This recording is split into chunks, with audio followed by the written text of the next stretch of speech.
안녕하세요. 빅데이터 프로그래밍 기초를 담당하고 있는 이상미입니다. 어느새 한 학기가 다 지나가고 기말고사를 앞두고 있는데요. 아마 많은 학우님들이 직장 다니시면서 학업 병행하느라 많이 힘드셨을 것 같습니다. 이제 어떻게 기말고사를 준비하셔야 될지 조금이라도 도움을 드리고 싶어서 특강을 준비했습니다.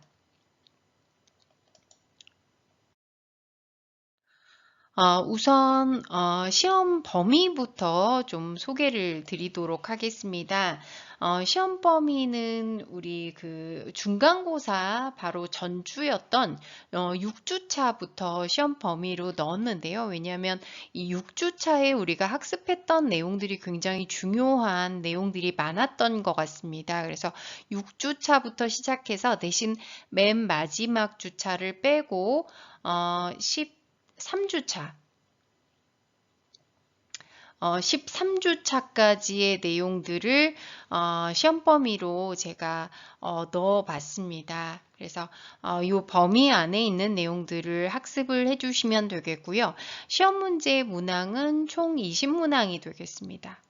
20문항인데 여기에서 6개의 문항이 선택형, 즉 사지선다형이 되겠고요. 나머지 14개의 문항은 모두 단답형입니다. 조금 수월하게 푸실 수 있도록 제가 이렇게 문제 구성을 해보았습니다.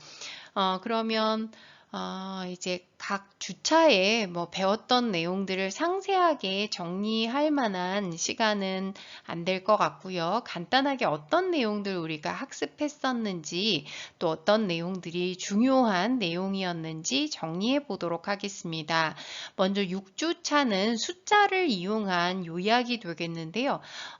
통계에 관련된 내용이 되겠습니다. 그래서 이때 통계에 관한 내용 중에서 통계는 크게 기술 통계가 있고 추론 통계가 있는데요. 이 기술 통계라는 것은 가지고 있는 자료들을 요약해서 거기에 뭔가 의미 있는 값들 또는 정보를 얻어내는 것이죠. 그래서 우리는 기술 통계에 대한 부분을 약간 학습을 했고요. 추론 통계는 이번 학기에 다루지는 못했습니다. 우선 그 6주차에 배웠던 내용 중에서 굉장히 중요한 것이 자료의 종류에 관한 것입니다. 저는 항상 이 데이터 분석할 때 이 부분 굉장히 강조를 하고 있는데요. 바로 우리가 분석해야 될 자료가 어떤 종류에 속하는지를 아셔야만 분석을 제대로 하실 수가 있습니다. 그래서 자료는 크게 질적 자료와 양적 자료로 나누어지게 되겠고요. 각각 질적 자료는 명목 척도와 순서 척도, 그리고 양적 자료는 구간 척도와 비율 척도로 나눠지는데요. 각각의 특징들을 잘 알고 계실 필요가 있습니다. 이 부분 아주 중요하다고 생각하는 부분입니다. 다음은 기술 통계 몇 가지들, 기술 통계에서 사용되는 통계량들이 되겠는데요. 이 기술 통계에 사용되는 통계량들은 여러 가지가 있는데요. 우선 중심에 관한 척도가 있고 분포에 관한 척도가 있는데요. 우리가 가장 많이 사용하는 것이 바로 평균이 되겠죠. 그래서 평균의 의미를 적어봤는데요. 우리가 일상생활에서는 이 평균이라는 것을 굉장히 많이 사용을 하지만 사실 이 평균에는 함정이 있다는 것도 설명을 드렸습니다. 그래서 만약에 이상값이라는 것은 분포된 자료들 중에서도 굉장히 작거나 큰 자료를 이상값이라고 하는데요. 이런 극단적인 이상값이 있을 경우에는 영향을 받기 때문에 중앙값이라는 것을 사용한다라는 거 설명을 드렸습니다. 그래서 중앙값은 이상값의 영향을 잘 받지 않는 척도라고 볼 수가 있습니다. 이외에도 사분위수라는 것은 숫자를 일렬로 나열해서 4등분, 즉 25% 구간씩 나눈 것이고요. 그리고 이 분산과 표준 편차도 굉장히 중요한 의미가 있었죠. 중심에 관한 척도가 아니라 자료들이 얼마나 퍼져 있는지 분산에 관한 그런 척도가 되겠습니다. 그래서 분산과 표준 편차에 대해서도 설명을 드렸습니다. 다음은 이 기술 통계에서 여러 가지 그래프나 도표들을 이용해서 자료의 특성들을 알아볼 수 있었는데요. 이 그래프들은 여기에 사용되는 이런 시각화 효과들은 어떤 자료를 나타낼 때 효과적인지 또 어떤 특성을 갖고 있는지를 정리해 두실 필요가 있겠습니다.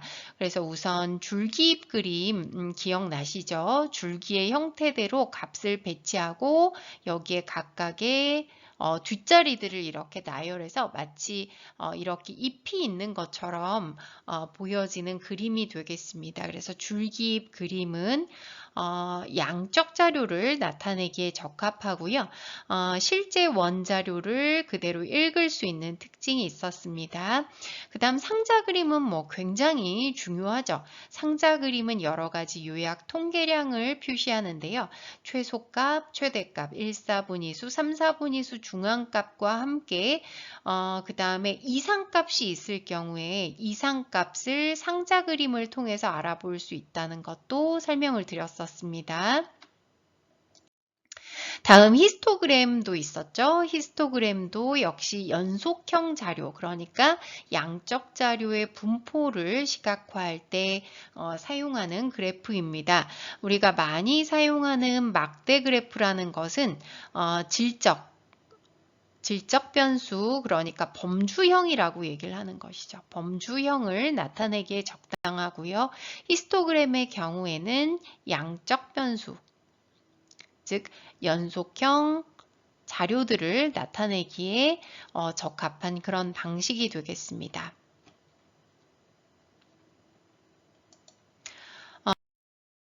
다음이 이제 7주차가 중간고사주였었고요. 8주차에서는 자료의 탐색에 대한 학습을 했었습니다. 이제 6주차에 질적 자료와 양적 자료에 대해서 구분을 했었는데요. 다시 이제 자료를 분석할 때는 단일 변수와 다중 변수로 나누게 됩니다. 그러니까 하나의 변수만 우리가 분석을 할지 여러 개의 자료들을 분석할지에 따라서 분석 방식이 또 달라지게 됩니다. 그래서 우선 그 범주형, 즉 질적 자료를 분석할 때 많이 쓰는 방식이 되겠습니다. 질적 자료 범주형이라고 얘기를 하죠. 이런 것들은 대부분 숫자로서는 크게 의미가 없는 것들입니다. 뭔가를 구분하기 위해서 사용되는 변수가 질적 변수, 범주형 자료가 되겠는데요. 예를 들자면 우리 반에 혈액형 자료가 있다. 그럼 어떤 분석을 가장 쉽게 할 수가 있을까요? 범주형의 경우에는 개수를 세는 것이 가장 좋은 분석 방식이 되겠습니다. 그래서 A형이 차지하는 비율, B형이 차지하는 비율 같은 것을 계산하면 되는데요. 이렇게 개수, 즉 빈도를 나타낸 표를 도수분포표라고 얘기를 하고요. 아래서는 도수분포표를 작성하기 위해서 테이블이라는 함수를 사용하게 됩니다. 그 다음 나와 있는 막대 그래프도 방금 전에 설명을 드렸던 것처럼 질적 변수를 분석하는 데 좋은 시각화 방식이 되겠습니다. 다음 원그래프도 역시 그 범주형 자료를 분석할 때 많이 사용하죠. 원 전체에서 하나의 데이터 값이 차지하는 비율을 나타내는 그런 방식이 되겠습니다. 다음 산점도 굉장히 중요하다고 생각하는데요. 이 산점도라는 것은 두 개의 변수를 분석할 때 사용합니다. 그러니까 우리가 관심을 갖고 있는 것이 두 개의 변수일 경우에 사용할 수 있는데요. 그래서 X축과 Y축과 여기에 만나는 부분을 점으로 찍어서 나타내는 그림이 산점도가 되겠습니다. 그래서 이 산점도를 통해서 우리는 x 변수와 y 변수의 상관관계를 알 수 있죠. 이 상관관계를 분석하는 것을 우리가 상관분석이라고 얘기를 합니다. 그러니까 상관분석이라는 것은 이 상관관계라는 것은 인과관계와 같은 것이 아니다라는 거 강조를 해드렸고요. 상관분석은 상관관계를 파악하는데 하나의 변수가 변화될 때 다른 변수가 따라서 변화되는지 그렇지 않은지를 분석하는 것을 상관분석이라고 설명을 드렸습니다. 그래서 이 상관 분석을 할 때는 여기에 이제 상관계수라는 것이 사용이 되는데요. 우리가 이 상관계수를 통해서 상관관계가 큰지 그렇지 않은지를 구분할 수가 있었습니다. 그래서 우선 상관계수가 두 가지 방식이 있었죠. 피어슨 상관계수와 스피어만 상관계수가 있었는데요. 각각 어떤 경우에 이 상관계수를 쓰는지 반드시 알아두실 필요가 있겠고요. 그 다음 요것을 파악하는 방법이 있죠. 상관계수는 -1과 1 사이에 있는데요. R이라는 값의 절대값이 1에 가까울 때는 1에 가까울 경우에는 상관관계가 좀 크다고 볼 수가 있죠. 근데 특히 여기에서 R이 0보다 큰 경우에는 양의 상관관계가 있고 R이 0보다 작은 경우에는 음의 상관관계가 있습니다. 그래서 이 R의 값에 따라서 우리가 이 상관관계를 어떻게 분석하는지를 반드시 알아두실 필요가 있겠습니다. 다음은 스피어만 상관계수 또 공부했었죠. 그래서 피어슨 상관계수와 스피어만 상관계수의 용도 반드시 정리를 해두실 필요가 있겠습니다. 9주차에는 이제 데이터의 전처리에 대한 학습을 했는데요.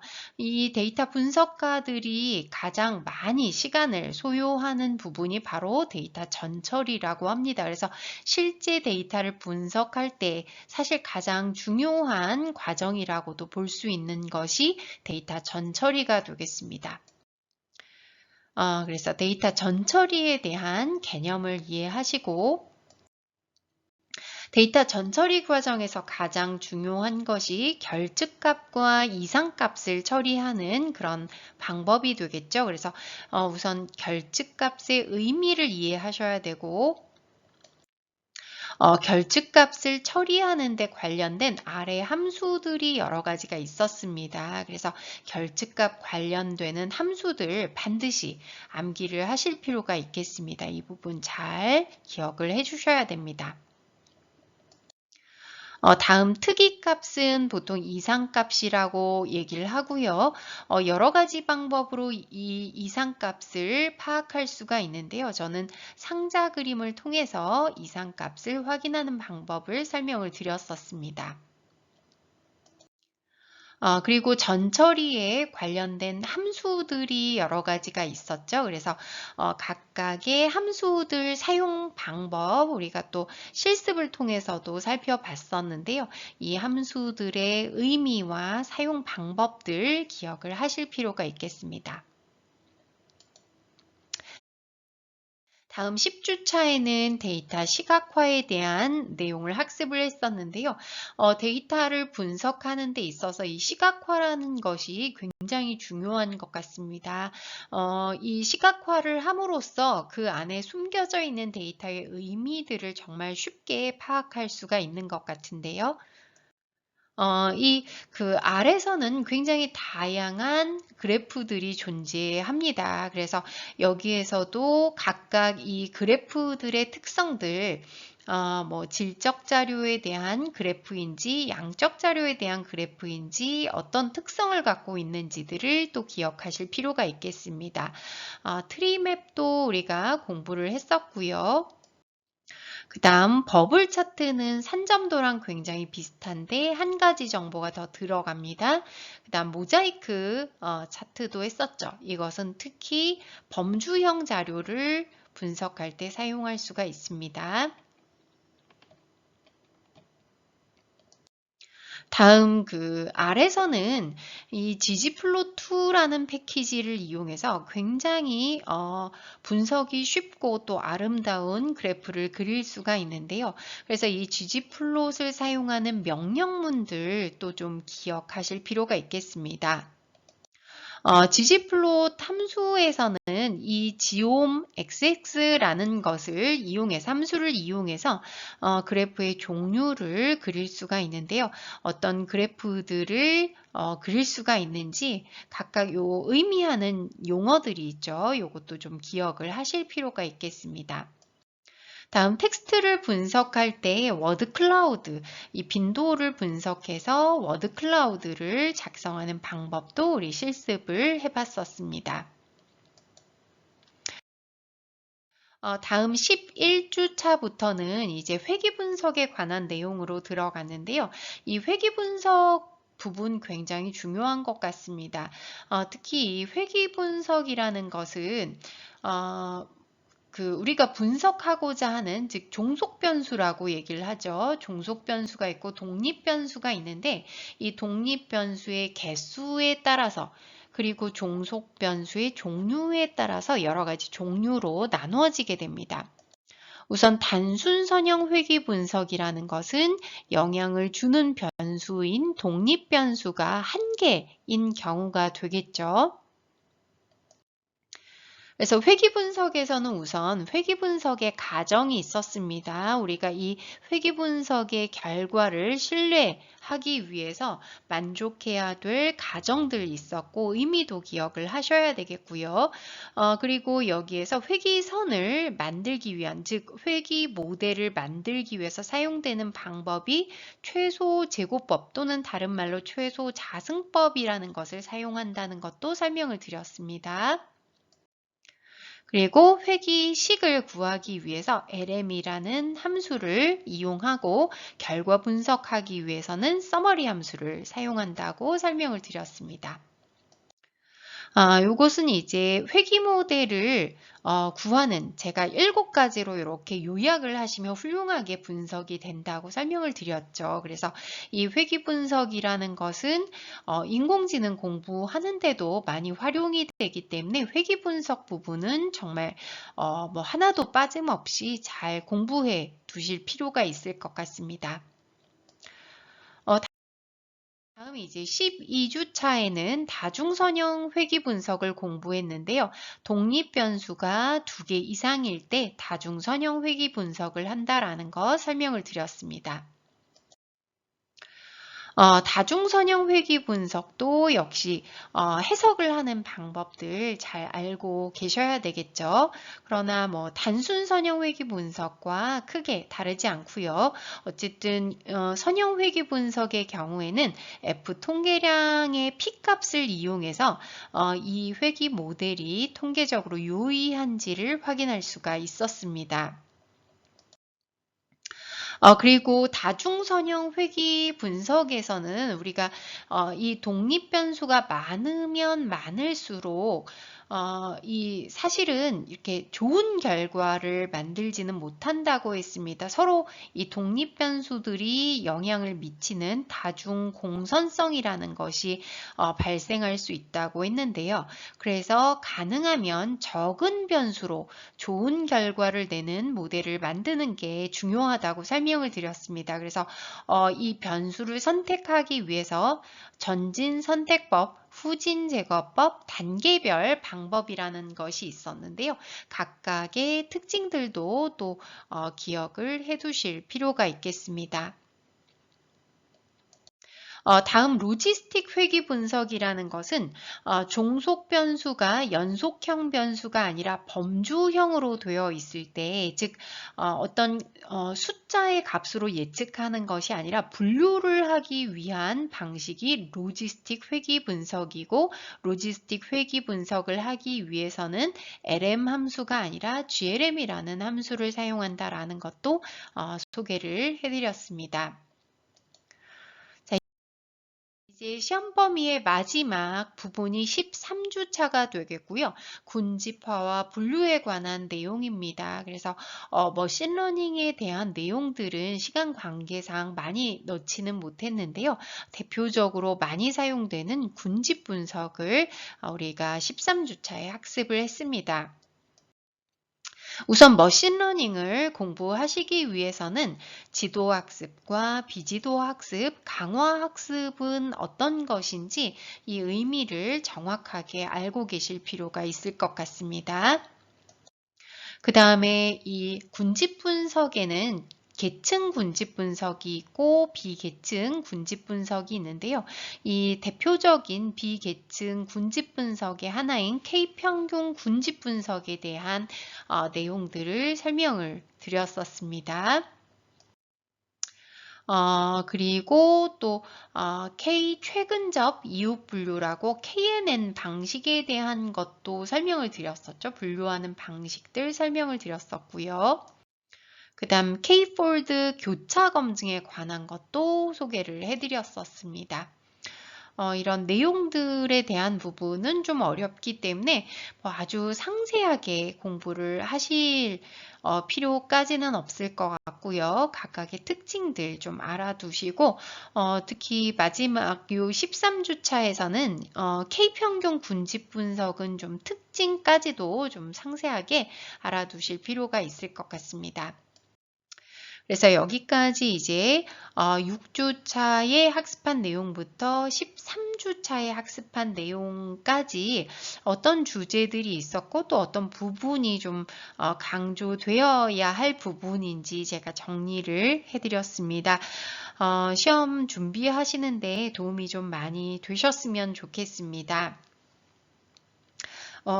이 한 학기 동안 여러분들이 열심히 학습하셨던 것이 이렇게 기말고사만으로 사실 평가되기는 좀 어려운 것 같은데요. 그래도 이 기말고사를 잘 마무리하시면 한 학기를 잘 보냈다, 배운 것이 있다라는 생각이 드실 것 같습니다. 여러분들 남은 시간 잘 마무리하시고 앞으로도 여러분들 학습하시는데 원하는 방향으로 학습이 잘 되셔서 좋은 결과 얻으실 수 있으면 좋겠습니다. 여기까지 기말고사 특강 마치도록 하겠습니다. 감사합니다.